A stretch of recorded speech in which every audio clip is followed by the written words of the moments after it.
Welcome to today's session. Today we are discussing a very small topic, power. As you know, power is the rate at which work is done. So average power, it has the simple equation P average is equal to W by T.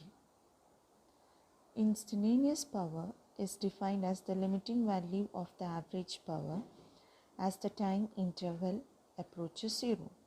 Therefore, the expression for instantaneous power, it becomes d by dt of W, where W is the work done.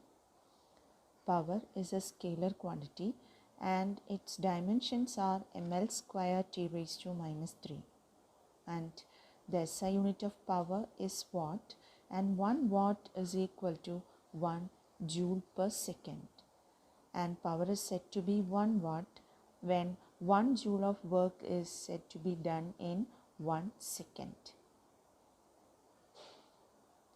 As we said, power P is equal to d by dt of W, and we know work done, it is force into displacement, or more correctly, dW can be written as F dot dr, where dr is the displacement. Therefore, the expression for instantaneous power, it becomes F dot dr by dt, and F dot dr by dt can be written as the instantaneous velocity. Therefore, it becomes F dot v. So that is the expression for instantaneous power. Instantaneous power is equal to F dot v. To find d by dt of W, we have d by dt of F dot r, where F dot r is W. Here we have just changed the displacement notation to r. Now expanding this, we will have F dot dr by dt plus d by dt of F dot r. This is the actual expansion of d by dt of F dot r. But d by dt of F, for a constant force, d by dt of F will be equal to 0. That is equal to 0. So this term becomes 0, and that is how d by dt of W, it becomes F dot dr by dt. And we know dr by dt is nothing but v, the velocity. So the expression becomes F dot v. So the expression for instantaneous power is P is equal to F dot v. Now another unit of power, as we said, the SI unit of power is watt, which is 1 joule per second, and there is a bigger unit of power or commercial unit of power, we can say, that is horsepower, and 1 horsepower is equal to 746 watt. And in the case of electric motors and all, and high power equipments, we say its ability or its power with respect to this horsepower. Rarely we use watt, we use actually the unit 1 horsepower or 1 or 2 horsepower. So horsepower is a bigger unit of power, and 1 horsepower is equal to 746 watt. Now we have a simple problem. An elevator can carry a maximum load of 1800 kilogram, that is the mass of elevator and passengers, and it is moving up with a constant speed of 2 meters per second. The frictional force opposing the motion is 4000 Newton. Determine the minimum power delivered by the motor to the elevator in watts as well as in horsepower. So we have to find power, and we know power is given by F dot V, and if F and V are in the same direction, theta will be equal to 0, cos 0 is 1. So F dot V becomes F into V.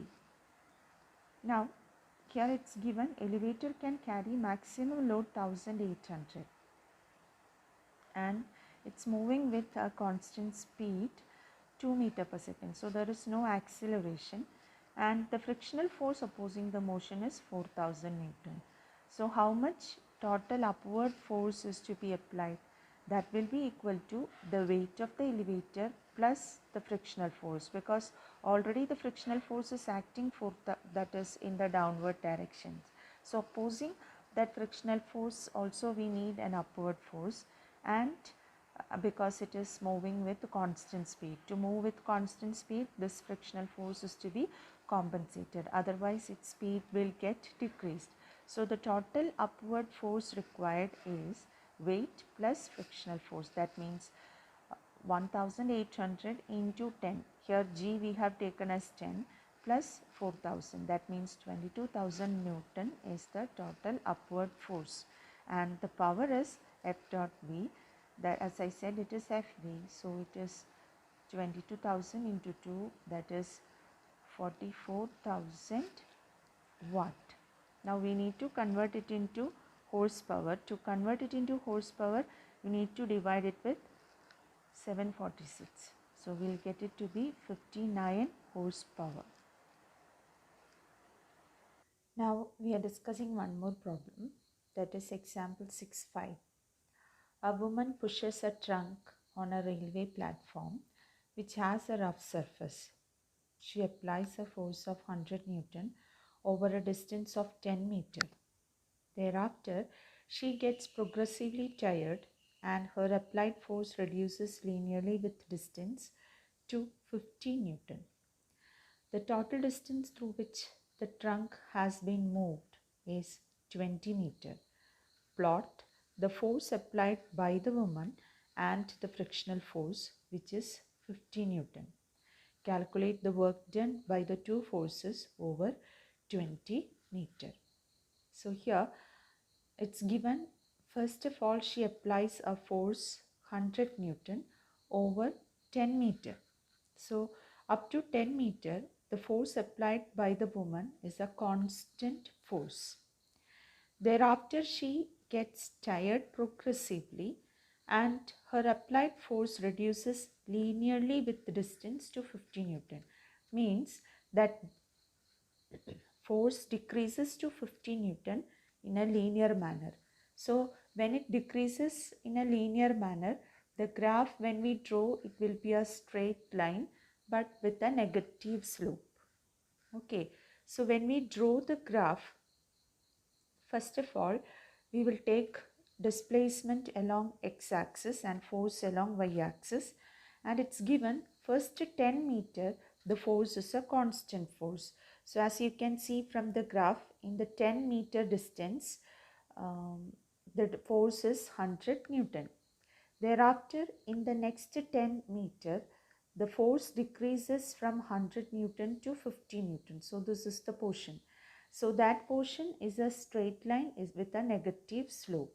So it decreases from 100 Newton to 50 Newton. So that's what. So the graph of the force applied by the woman is given by this blue line.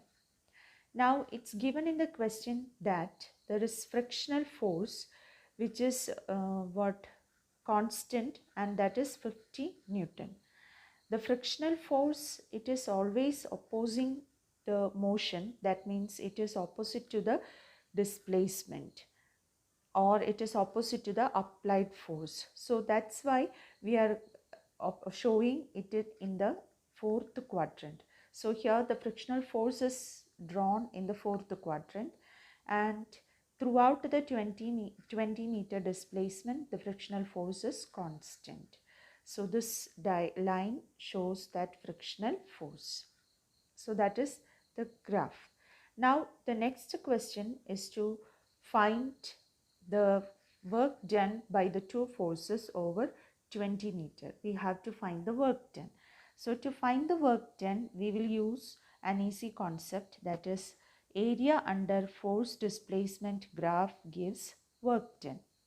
So to first find the work done by the woman, so we have the graph as drawn in blue line.